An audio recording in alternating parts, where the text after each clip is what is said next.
Ok, là, on passe aux deuxième configuration, sachant que l'application a des fins pour des serveurs afin qu'ils puissent faire des cash-out.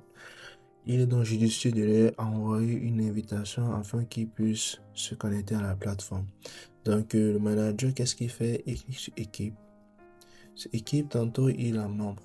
Et le membre actuel, c'est lui. Il clique sur inviter. Et là, il demande au serveur d'envoyer leurs emails. Et c'est ça qu'il va prendre et mettre directement dans l'application comme ceci et générer le lien. Soit il copie le lien comme ceci, il envoie au serveur, mais en même temps, le serveur a déjà reçu par email la notification. Et à ce niveau-ci, il peut voir en attente. Donc, le serveur a reçu la notification et le serveur ne s'est pas encore inscrit. Donc, tant que le serveur ne s'inscrit pas, il sera en attente. D'accord? Une fois géré l'invitation, donc il peut inviter plusieurs employés, donc c'est illimité. Maintenant, après avoir invité les employés et que l'employé a créé son compte, pour le moment, on va faire la phase de création du compte de l'employé après cette vidéo. Là, on passe directement à la configuration des types. Dans la configuration des types, actuellement, il y a deux modèles. Il y a les pôles et il y a les types. Déjà, des différents employés. Puisque le pôle, c'est pour un département qui est la cuisine.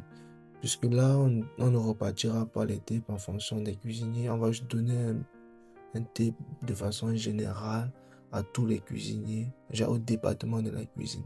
Donc pour le moment, c'est 0. Je peux dire, ok, on donne 2% à la cuisine. Et là, je vois que j'ai boss, bar, j'ai bartender, j'ai host. Je peux augmenter un autre type. J'ai une autre règle. J'appelle ça gérant. Je lui donne 1%, j'ajoute. Donc, et là, on remarque que les types sont maintenant à 6%. Là, actif, c'est pour rendre cette règle disponible ou bien accessible au niveau du cash out. Si je désactive, on ne va plus voir la règle dans la création, bien le remplissage du formulaire du cash out qu'on fera plus tard. Si j'active, là, il est visible.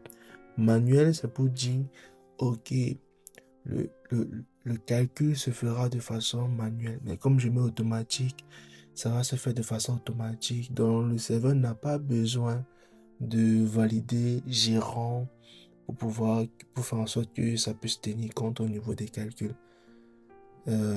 Là, ça va se faire 1% automatique comme le pôle cuisine qui se fait automatique.